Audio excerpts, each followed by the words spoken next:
Welcome to the Daily Influence, where our mission is to deliver a daily dose of positive influence that can uplift you personally or be shared within your sphere of influence.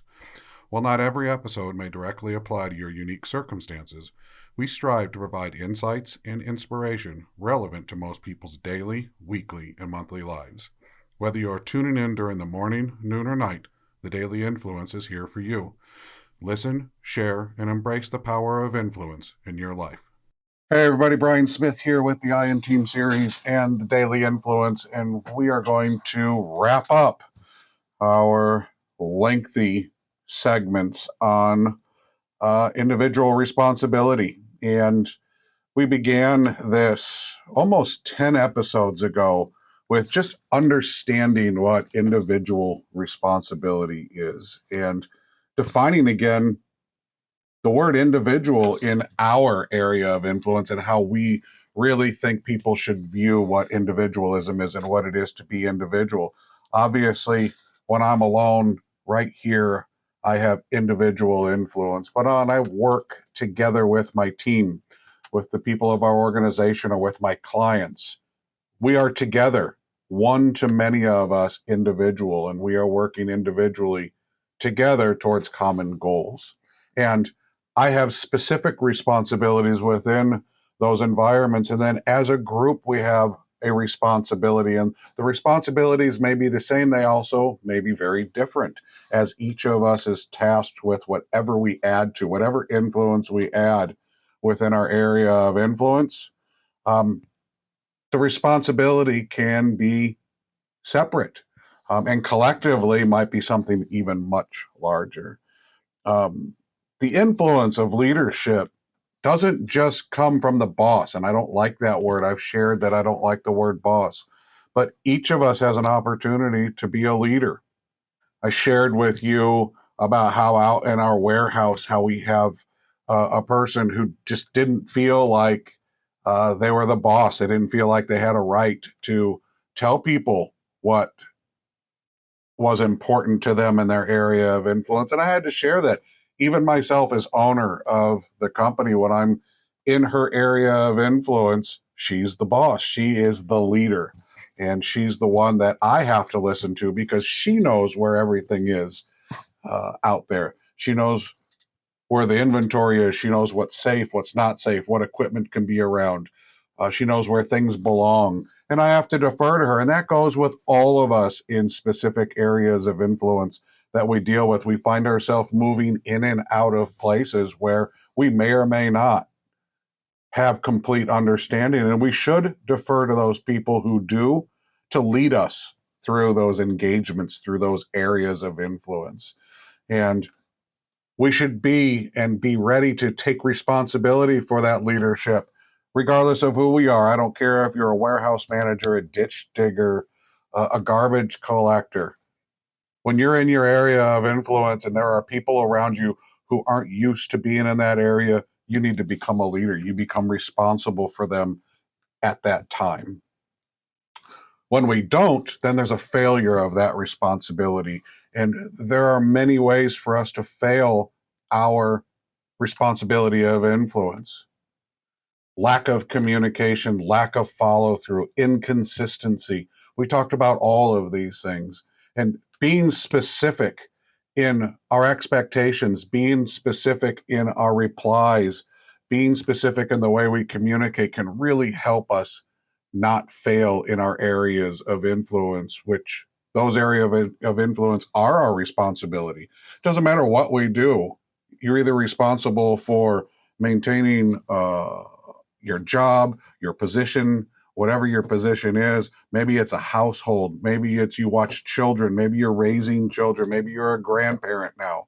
But you have different responsibilities within those areas of influence. And when we don't communicate about how that influence is going on at every moment of our lives, then there's a potential for failure. So communication is key to not failing in our areas of influence and the responsibility we have.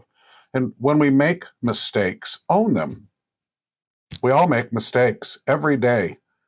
We make some kind of little mistake, big mistake. They're subjective to each of us. The level of understanding and the level of impact that a mistake has is as varied as there are a number of people in the world, but own them. It's okay to make mistakes.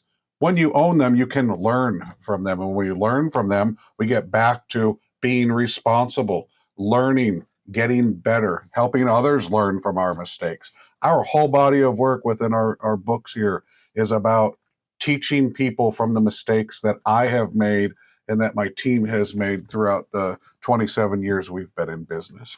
And being consistent, being a broken record, that drives us to positive influence. It also helps us to be more responsible, unless, of course, we're being consistent with something that is not efficient or not correct. And that's, again, where we go back to listening and hearing what people say and trying to get consistent with maybe some other influence that might help us to be better and improve whatever it is that our goals and our aspirations might be.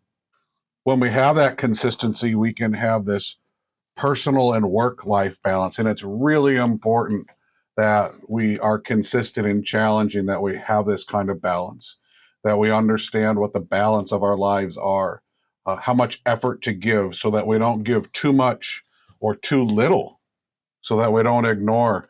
I shared how we ended up moving to Oregon because there was no balance between my work life and my home life. My own son was reaching out to a carpet cleaner just to play with him because he didn't have a male father figure in his life, and how it took a dramatic change in where we lived and how we even ran our company to get that balance back. And not everybody has to have those dramatic changes or improvements in their life. Only you can determine how to get that balance back. And if you don't know how, reach out around you, ask people to help you. Slow down and think about what you can do to rebalance some of the things that are causing stress or anxiety, that are getting in the way of positive influence and positive relationships in your life. And be honest. Be honest with yourself first. And when we're honest with ourselves, you can be honest with others, and realize that we all embellish, we all can exaggerate. And sometimes we tell what are known as white lies that aren't intended to do anything but to sugarcoat or smooth over tough conversations. You're the only person who can determine if those are appropriate, when they are appropriate, and if they will influence you in any negative way. Listening is probably the number one thing about our area of responsibility in having positive influence, positive individual influence. When we listen to others, when we listen to ourselves, we set ourselves up to be engaged, to know our situations that we're in, to be able to connect with the people that are influenced by us or that we deal with on a regular basis. When we listen, we know how to communicate better because we get better context of what is happening, context of what people might be feeling, context in all areas of our influence that we might find ourselves. So do yourself a favor, listen to learn, slow down, be mindful, and then being fair and objective. Whatever we do, try to be fair and objective. And if you can't be, try to set yourself up to be. If you need to add rules, policy, procedures, structure, task guides, whatever it is that you need to help create an environment where you can be fair and objective, look for ways to implement that.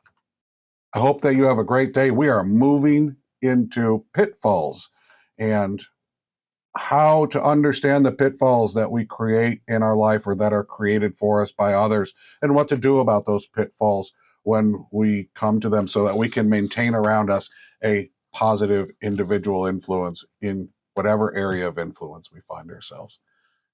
Have a great day. We'll talk to you again tomorrow.